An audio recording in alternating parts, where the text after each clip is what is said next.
All right, so we are looking at the judicial branch. And again, I like looking at this after the cases because you get fascinated by the cases and you want to know how this branch works. And one of the points that I've made in the past, and I'm going to make again, is there's not a lot to go on when you look in the Constitution. Again, the judicial branch was almost an afterthought in some ways. To put it in other language, do you remember why I said it was included? Can you go way back when? Symmetry. Again, checks and balances don't work unless you have three sides of the triangle. If you only have two branches, all they're constantly doing is nullifying, what's going on. The idea with checks and balances, I want separated power, but I want power to be overlapped so that no one branch can act independently. They have to, generate consensus through the other branches. So we need them, right? But when you look at, what's in the Constitution, it's really kind of brief. And when you look at just, a great example of how it's an afterthought is to even look at the infrastructure that they provided for the courts. So in a moment, we'll look more at, the language of the courts in Article 3. And what you're going to see is, they established kind of basic structure, some rules about tenure, some rules about jurisdiction, and that's about it. When you look at infrastructure, they didn't really even give them a home. So what's kind of amusing is, when the court first met, it's on the second floor of essentially what's called the Royal Exchange. It's a marketplace. And there's a courtyard that surrounds the marketplace, and there's office buildings above the marketplace. So, where you'd go to get your meat or, fresh produce or whatever, you could also go upstairs and kind of, sit in a session for the Supreme Court. This is where they are initially. When the capital is in New York, they're in an open-air market. When it moves to Philadelphia, or when it moves from New York to Philadelphia and then to Washington, D.C., they still don't have a home. Initially, they're on the House side in what is being used as like a committee room. And then eventually they'll move over to the Senate side. And again, what they've got is, an old Senate chamber that they're using. And half the time they have to vacate that because that's in use. So when the court meets, they'll likely go to a local tavern. Or you saw in the video way back when about they'll go to Marshall's home and he'll serve them Madeira. He bought them by I forget how many gallons he bought at a time. Do you guys remember that in the video? So they're kind of meeting rather informally. And if you look, they don't even have any cases. When the court first met, they had no cases on their docket. It's not until Taft, and Taft loved the court, and he wanted to be a Supreme Court judge. He didn't want the presidency. He literally sat down with Roosevelt. Roosevelt, was going to, play the kingmaker here. He was so popular. And essentially, Taft had a decision between running for president or going into the Supreme Court. Taft wanted the Supreme Court.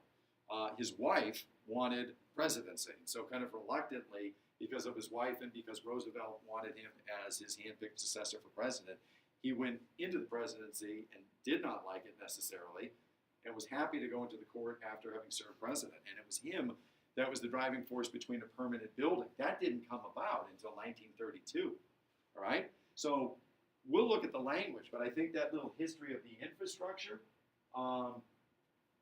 really ought to tell you something. That again, the court is going to become a co-equal branch through evolution, through the careful actions of certain justices, and out of necessity. We're going to see that you really need the court. Initially, and I like this quote, the judiciary isn't, significant. It's, they didn't spend a lot of time worrying about locking this institution down because they thought it the least dangerous to the political rights. As it has no influence over the sword, that would be the executive branch, or the purse, and that would be the legislative branch. Okay? It had neither force nor will. It had merely judgment. All right? So they really didn't think much of it back then other than we need it for symmetry, but we're going to find out it plays an essential role. You need it, obviously, for the checks and balances, but we have a lot of controversies that we're going to have to work out. Meaning of the Constitution, meaning of federal statutes, looking at state action with respect to the federal statutes in the Constitution, looking at state conflict with another state, looking at citizens having conflicts with states or the federal government. There's a lot of parties that need a third party to go to kind of figure things out. So we'll work that out, but it takes a while. Because again, if we look at language, and this is, where I look at the language, there's not a lot there. It's Article 3, right? Article 1 is the what? Legislative. 2, the executive. 3 is the judicial. And what I have in there is 3 sections. In section 1, we're looking at, the power. They'll get to kind of jurisdiction and power in a minute, but by power, they just said judicial power is vested in the Supreme Court. So that is kind of establishing both power and structure. And then they said, we'll leave it up to Congress to ordain and establish the lower courts. So I've established a Supreme Court. I've established that it has judicial power. And then I move on to tenure. And tenure is life, that you get lifetime tenure, pending good behavior.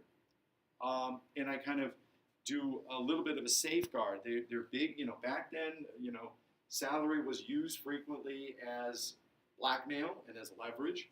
And so they made it a rule that salary can't be diminished during a justice's tenure.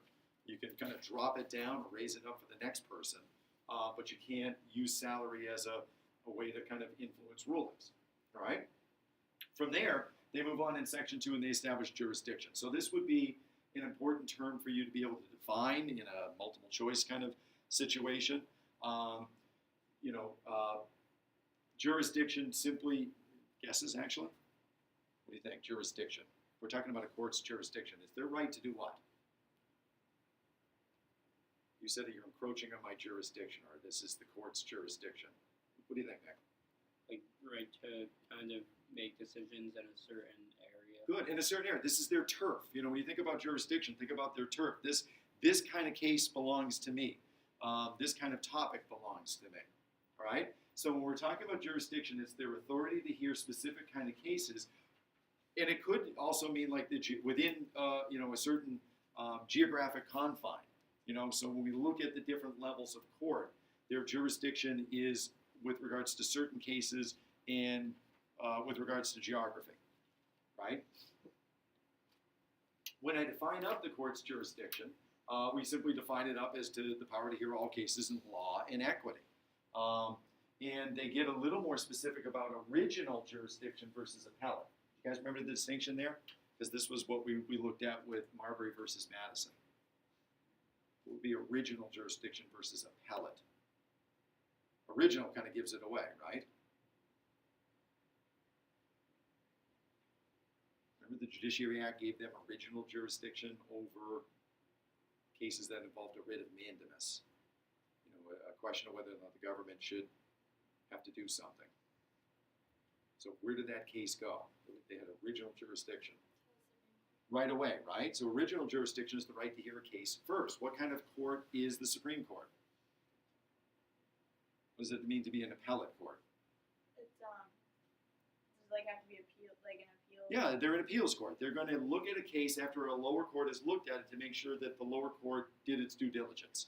They're kind of a court that reviews other courts' decisions to make sure that decisions are made well. All right? So what you have to understand is, from that case, we introduce the idea of original jurisdiction and appellate jurisdiction. Well, the Supreme Court does have both, and courts do have certain, again, jurisdiction to hear cases first, and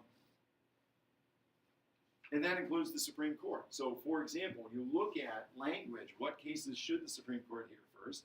Any case involving an ambassador or other public ministers. I mean, where else would you go for that, right? So that goes right to the Supreme Court. Initially, when we looked at Article 3, Section 2, it also said where another state is a party. So, if someone is suing, say, Georgia, or Kentucky and Louisiana have a case, you would think it goes right to the Supreme Court. We're going to work that out with Chisholm versus Georgia and then the 11th Amendment. And we'll come to that in a minute. But what you see here is they have a very narrow range of original jurisdiction, and what they did have was modified by the 11th Amendment. Okay? Otherwise, they're an appeals court. And what that means is they hear cases from other courts to make sure that legal decision was a valid one. Here's what else is interesting, just to kind of introduce the subtlety. Most of a court's jurisdiction is defined by statute. However, parties that decide to file a case in many ways also determine jurisdiction. You know, when Marbury versus Madison was a case, there was also a decision to file with the Supreme Court. If the court decides to take that case, then they, you know, between the party filing and their acceptance of the case, they have given a new definition to their jurisdiction. All right? So jurisdiction is defined by statute, but it's also defined by the precedent set when someone files with a particular case and it's in a particular court and it's taken. All right? Just to introduce the subtlety. Similarly, jurisdiction is kind of defined if they turn it down. You know, we'll talk about that a little bit more later too. But courts make decisions not just based on what they take, but what they don't take. Because if they don't take it, they're either affirming a standard or they're affirming a lower court's decision, right? So either way, they're making a decision. One other thing mentioned in the Constitution is in Section 3, they define treason. And in Article 1, Section 3, they also define the Chief Justice's role in impeachment proceedings. Otherwise, that's it. So, you know, I've got basic structure. I've got, you know, some information about tenure. I've got some information about jurisdiction. I've thrown in a little bit about treason and Chief Justice's role in impeachment proceedings. And that's it. You know, if you look at the other sections, geez, there's a lot of detail compared to this. I think they ran out of gas. I don't think they were as worried. But they did know they had more work to do with the courts, and they did it through federal statute. Most of the structure of the court comes in the Judiciary Act of 1789. And what, you know, you're going to see is essentially a three-tiered court system. And when you parallel it with the state court system, what you have is, you know, essentially a dual system that is set up with three tiers. I'm going to orient, you know, for my absent people. There you go. There's a gross-looking chart. You're going to have to squint, but what you're going to see, and we're going to do that system in more detail as we go on, but at the bottom I have these district courts, the trial courts. These are where cases go initially. And what's kind of remarkable is when you, look at it on the state level. So every state has trial courts. And what you see is almost 90 million filings on the state level. Within the federal system, we have what are known as district courts. Those are the initial trial level courts. And you've got like 250,000 filings on that state, on the federal level. So we're a very litigious society. There's a lot of either crime or suits being brought forward that we kind of resolve within the criminal justice system. What's staggering is the vast majority of cases don't even make it to the trial level. Again, they're plea bargained out in the hallways, right? I talked about this the other day. Judges kind of, get a jury kind of set to go as leverage, and they want the parties to come to an agreement. Saves the kind of the cost, the expense, the logistics of a trial. So if we can induce people to make kind of an agreement, great. So you can imagine if this is what makes it to court, my God, what's happening in the hallways in terms of all the kind of agreements. At any rate, most cases end here on the trial court level. 90% of the cases end here. When you go up to the appeals level, there's state intermediate appeals courts, and then there's the U.S. Court of Appeals. There's 13 U.S. Court of Appeals, and I'll show you where they reside geographically. Our numbers go way down. We go from like 250,000 federal cases to around 50,000 cases that go on appeal.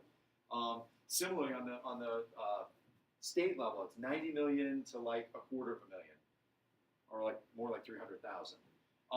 And then from there, you're going to go to your Supreme Courts, and there is a U.S. Supreme Court, and there are state Supreme Courts. And the numbers get even less, right? So the Supreme Court, on average, is hearing like 100 cases a year. State cases, 85,000 a year. So it's kind of, as we go up in the pyramid, we really reduce the number of cases. These are here to make sure that the other cases get it right. And one of the things that you have to disabuse yourself of is you have a right to an appeal, but that doesn't mean the court has to take it. What they're going to have to see is some valid reason for reviewing your case. Otherwise, essentially, there is a potential for, I suppose, defendants to kind of abuse the system and basically get appeals until they try to get a sympathetic judge and sympathetic verdict. If there's, nothing that's going on legally wrong within the lower courts, and we do think of the state courts and the lower courts as having a degree of expertise and autonomy, that need for appeal there's got to be a decent case made for it. All right? So, at any rate, this is one thing that begins to flesh out the courts. But one of the things that you may have noticed in the standardized test is they'll talk about certain courts. So, for example, the Warren Court. You remember that as one of the multiple choices? What was he famous for? What direction did he swing the court in? Ideologically. Where did Warren bring the court? Or to like the left. Yeah, a liberal, kind of a liberal swing. When you talk about like Rehnquist, and he'll be in the next video, there's a guy, Berger, who's kind of a caretaker. But then we'll go to a Supreme Court justice named Rehnquist. He'll swing them a little more to the conservative direction. So one of the things that you guys have to know is that just like there are key legislative acts or presidents or we can talk about congressional leaders and in leadership positions that defined up the other branches, you kind of have to know about some of the people that shape the courts. And first among them, we talked about the Jay Court, if only for the reason that he was the first Supreme Court Chief Justice appointed by Washington. Again, if you want lessons as to how unsatisfying the court was at this point, its kind of lack of power, prestige, and appeal, look no further to the fact that Jay essentially, after serving under Washington, resigned and refused to come back in spite of Adams' plea for him to come back. What he didn't like in particular was there's no formal home. They weren't given clerical support. There's no kind of, staff. Marshall will kind of fix this, but they had a kind of a hodgepodge approach to reporting decisions, and they had to travel all the time. So these circuit courts, I've got a Supreme Court, but underneath them I've got these circuit courts of appeal, and they're called circuit courts because you kind of had to ride circuit. Had to ride this kind of, loop that, okay, I'm serving in the Supreme Court, but my expertise in this position, required that I do oversight of the other courses, and I've got to go physically to these courts on horseback. During the 1700s, it's not a pleasant kind of activity. So, the one thing that you could say about Jay is Washington wants legal advice. And Jay does see that as a slippery slope. If I give you legal advice, then I'm simply your legal advisor, and I'm not an independent judicial body. So I would say that is the one accomplishment with, Jay's court that I think was a really important precedent. That we're independent, we're not beholden to the president. You can act. You acted first and asked for permission second as far as foreign policy. You can do the same with legal matters. Chisholm versus Georgia is, an important case that happens under the Jay Court. So again, I hinted at this earlier. What you have with Chisholm versus Georgia is a case in which there's a South Carolina businessman. He enters into a contract with the state of Georgia. He delivers his end of the bargain. Georgia refuses to pay. And, obviously he's going to want to bring suit. The question is, where do you bring suit? Well, at this point, Georgia is going to argue if you want, to sue us, then you have to do it in our court system. And I suppose the logic kind of goes like this. If someone had a case against, the United States, let's say, there's a foreign, some business from China has dealings with, a U.S. manufacturer, and they're kind of contesting that we didn't pay them. Do we go to a Chinese court to solve that one, or would we say, no, we want to, we're a sovereign nation, we have our own court system, and if anybody's going to make a verdict against us, it's going to be us. That's kind of the logic there. Initially it doesn't seem to make much sense because of how we view the federal system now. But back then, we looked at states as sovereign. And to make them go sit in a federal court was like making the United States go sit in a Chinese court, I suppose. Okay? What Chisholm versus Georgia worked out is, you know what, you've got this concept of sovereignty wrong. The citizens are sovereign. They are the source of power. The states are their agent. If I am a more extreme federal person, the federal government is their agent. So the citizens are sovereign. The states are simply an agent of those citizens. You don't get to have autonomy in your court system, right? Problem with this verdict is it's overturned by the 11th Amendment, which I find to be the most confusing of the amendments, because it's somewhat counterintuitive. Again, it's based on our modern sense of federalism. It's hard to understand the 11th Amendment because what it says is that any case, any suit, let me read it. Judicial power of the United States shall not extend to any suit in law and equity commenced or prosecuted against one of the United States by citizens of another state. So, to kind of unravel this, what it says is the federal court system doesn't have jurisdiction over suits against the states as initiated by another citizen of another state. So it basically says in Chisholm versus Georgia that South Carolina businessmen did not have a right to go to the Supreme Court. That case should have been decided by Georgia. Why do you have trouble with that? If someone wants to sue Massachusetts over, let's say they're not doing ed reform and someone's not getting equal kind of education, and they want to sue that they haven't received their kind of, guarantee to an equal education. Is there a problem with just, having to do that in a Massachusetts court? Does it seem impartial that, a case against the state is going to be decided by that state? Does that strike you as impartial? That's where the problem is, right? So this used to bother me. That, how can this amendment allow a system that doesn't guarantee impartial decisions? I get that states, are sovereign to an extent, that they have autonomous court systems, but there ought to be some way to go from the state courts to the federal court on appeal, and in fact there are. So can they appeal that decision after? So what we see is there are kind of 4 exceptions where the federal government can kind of wade in and correct what happened in state courts. So the first thing is called the stripping doctrine. It's a bit of legal wrangling. According to the 11th Amendment, no, I can't say that a suit against the state of Massachusetts is now in a federal court, because the 11th Amendment guarantees that any suit against a state remains with the state. But I can bring a suit to the federal level against state officers. It's a bit of I can't bring the state, but I can bring the state officers. And the logic kind of goes like this. By definition, a state, can only do what is legal and right. And so if there is some sort of malfeasance, it's because an officer isn't doing their job properly. So I can bring the officer in, Secretary of State, whoever's running the NBTA and not doing a good job, and I can bring them into federal court. So that's called the stripping doctrine. Or I can just go a level down. I can't bring a state into a federal court to determine a suit against them, but I can go to Essex County, or I can go to Georgetown, or I can go to some sort of subdivision and maybe come at the problem that way. You may have occasions where the state says, you know what, this is a legal interest or a legal case where we want clarity. We're looking for some sort of guidance. We want to go to federal court and get a kind of a precedent established that way.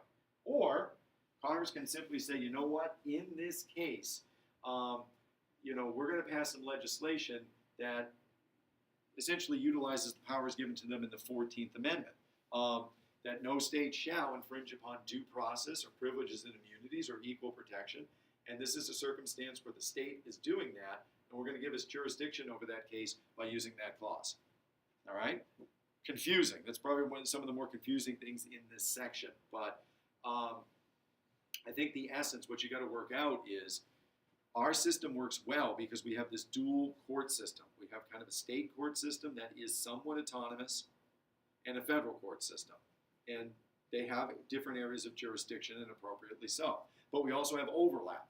A case can start on the state level and come over to the federal level. And what this tries to work out is when, and have some sort of balance. When is it right to strip a state of its sovereignty and have a matter that, regards them decided by a more impartial kind of body, all right? And these would be the kind of the cases. All right, that's the tricky stuff for today. The rest, I think, is kind of easy because it's familiar to you. That's the J Court, all right? So the J Court was independence from Washington with regards to legal advice, and Chisholm versus Georgia, and trying to work out where state autonomy kind of ends. The Marshall Court, that's like knowing Federalist 10. This is, if you're going to know any justice, you obviously have to know Marshall. He's considered probably the most important justice. And really, we're going to kind of boil him down to kind of four major innovations or rulings. If you remember from the video, remember I said that judges kind of followed the English tradition of just kind of each giving their own independent verdict in a case. So if I have 7 justices, I might have 7 different verdicts. And then you're supposed to divine from that what the law is, right?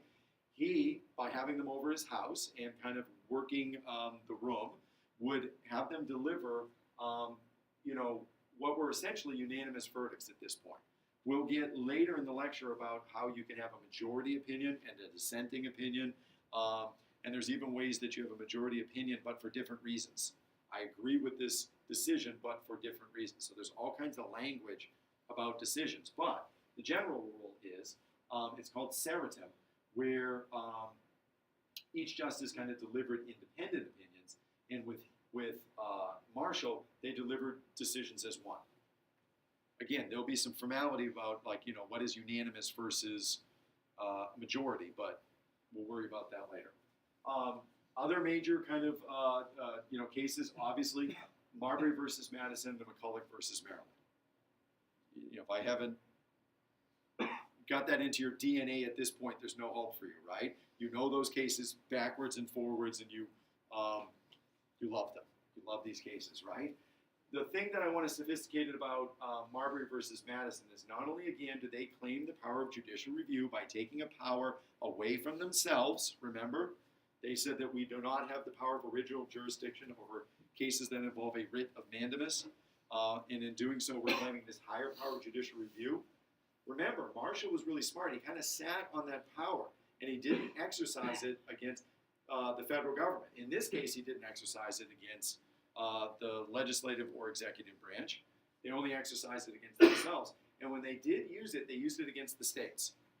So let me throw a couple of other cases at you. Do you remember or recognize from US 1 Fletcher versus Peck or Martin versus Hunter? Hopefully these aren't brand new to you. A quick synopsis with Fletcher versus Peck is they're using it, the power of kind of judicial review to negate acts of a state legislature. It has to do with the land deal. And the state government's kind of nullifying the land deal. In Martin versus Hunter, they're going to, again, it's kind of a similar case, and what they're going to do is extend the power of judicial review over state courts. So in each case, they're exercising it over states. Fletcher versus Peck is state legislatures. Martin versus Hunter is state courts who are refusing to kind of enforce federal kind of court decisions. All right? Martin versus Hunter is significant because it took a step to negating that dual judicial sovereignty theory. The idea that they're completely kind of, separate and autonomous courts. What we'll begin to realize is, yes, you are separate. Yes, you are often autonomous, but there's a hierarchy. There is not an idea of separate but equal in this case. A little bit of irony there, I suppose. McCulloch versus Maryland, again, you obviously know. What we're upholding here is implied powers in the Supremacy Clause. Gibbons versus Ogden, I hope you guys know. That gives an expanded definition to the Commerce Clause, and now the federal government has the power to regulate almost any commercial activity, and everything can have kind of a connection to commerce, provided there's a kind of a multi-state impact. These are the major kind of accomplishments with Marshall, and hopefully they're all largely familiar. So I get rid of seritum. I have 3 of the most major cases that you can kind of imagine and some minor ones worked in there where I'm exercising some of that power. Where Marshall hits his limits is with Worcester versus Georgia. You remember that one? Right? The one where he said that they couldn't remove the Native Americans, but they had no power to execute the decision. Yeah. So what you have here is the case of Georgia.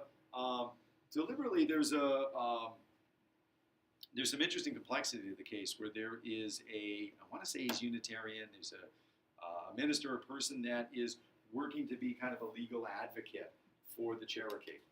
And there's some Georgia laws that specifically target him and his ability to give them legal advice. And what the Supreme Court does is try to strike down those actions that, are basically tries to, negate the Georgia laws that negate legal protection for the Cherokee. And this is where Marshall hits his limits, as Nick, as you pointed out correctly, because once he makes the verdict, what he realizes is I need the implementing population of the executive branch, Congress, somebody. Because Jackson kind of famously says, his quote is more about it arrived stillborn on his doorstep. But, some historians have kind of, I think, put it in a little more catchy way that Marshall has made his decision. I'll let him enforce it. All right?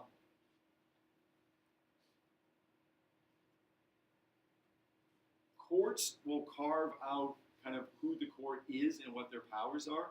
But what we'll look at tomorrow, too, is there was a question in the past about ways that the court can kind of claim powers, but things that hold them in check. So that's what that section's going to look at. But I think we'll put a pin in it as, we're moments away from a ringing bell, and you guys look a little sleepy from your weekend.